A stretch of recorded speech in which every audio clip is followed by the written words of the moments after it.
Hi everybody, Mrs Wharton here and Leo the dog. I hope you've all had lovely Mother's Days and been looking after those lovely mummies of yours. I hope you're sitting comfy and ready for your nighttime story. As many of you know, especially in RDW, if there's an excuse to wear a onesie, Mrs Wharton will wear one. So I'm excited to get to read you my story in my comfies. Hopefully you're in your comfies too and ready for bed. Thank you all for voting. There were so many votes on there, but we can reveal the winner. Let's do a drum roll. Ooh. And the winner is the bear who stared. Are you sitting comfy? Then I shall begin. There was once a bear who liked to stare and stare and stare. Can you stare? Try really hard not to blink. It can be a bit scary when someone stares at you. Every day, Bear emerged from his cave and stared at the first thing he saw. One morning, he stared at a family of ladybirds who were having their breakfast on a small leaf. "What are you staring at?" squeaked Daddy Ladybird.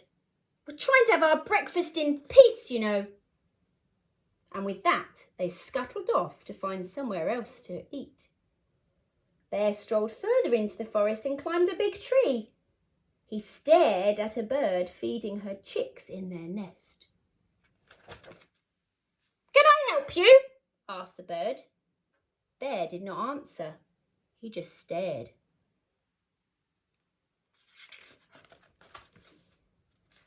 The chicks did not like the bear staring at them. He was putting them off their dinner. "Go on, shoo!" squawked the bird. "Get down on the ground where you belong." Bear climbed back down to the forest floor where he spied a badger's set. He poked his head into the entrance, and I'm sure you can guess what happened next. What do you think's going to happen? He puts his head down into their set. "Oi! Stop gawping!" barked the badger, and he bit poor Bear on his nose. Bear pulled his head from the badger's set with a pop and skulked off, rubbing his very sore nose. See him there? Before long, Bear found a log to sit on by a large green pond. He sat and pondered, wondered, and had a little think by the pond. Bear didn't mean to annoy all the other animals. He was just curious, but too shy to say anything to them. "I've seen that look before," said a small croaky voice coming from the pond. Bear looked down and saw a plump little frog.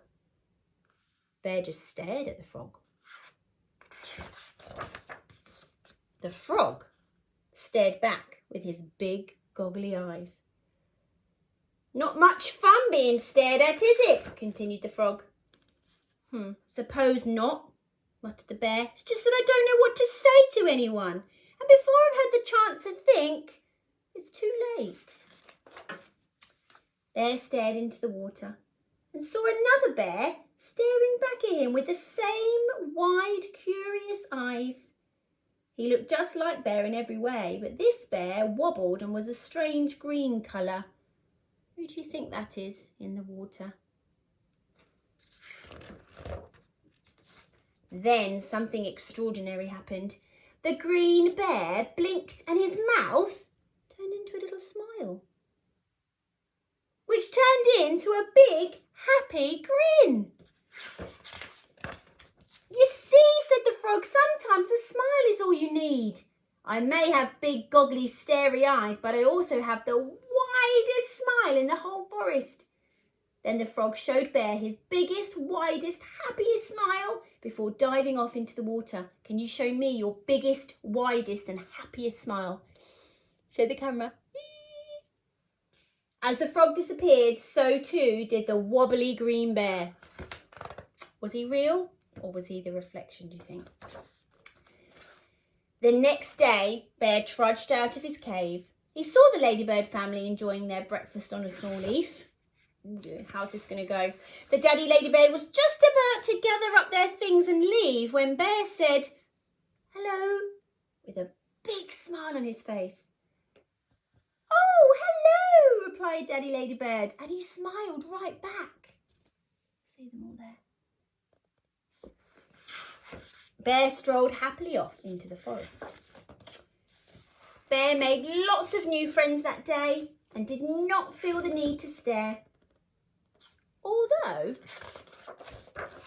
he did have one new friend who didn't mind Bear staring at him, and he was just as good at staring back. The end. And that was The Bear Who Stared. Now, I really hope you enjoyed it. Thank you so much for voting. I've really enjoyed reading you this story today. Now, all your teachers just want to say it is a very different Sunday for you all, but we don't want you to be worried. Tomorrow, although it's going to be home learning, all your teachers are still very much thinking of you, planning for you, and missing you, and we will be available to speak if you need to ask us anything. If you've got any questions, any worries, then do send us a message, and we can get back to you and your mummies and daddies. Also send us any photos or videos of what you've been up to and your fantastic learning that you're going to be doing, because we'd really love to see what you've been up to and how you're getting on. We miss you, and we really hope that we'll be back in school teaching you again very, very, very soon. Okay, so stay safe, keep washing those hands, and keep checking the website and the Polam School on the Facebook. Hopefully there'll be more of things like this coming out soon, because we're really missing teaching you, and we'd still like to have that contact. So we hope you have a lovely night's sleep, ready for your first Monday in your new school at home. Be kind to mummies and daddies, do really good listening, and try your best. And we can't wait to hear from you. Okay, have a lovely night's sleep, and we will see you soon. Bye-bye.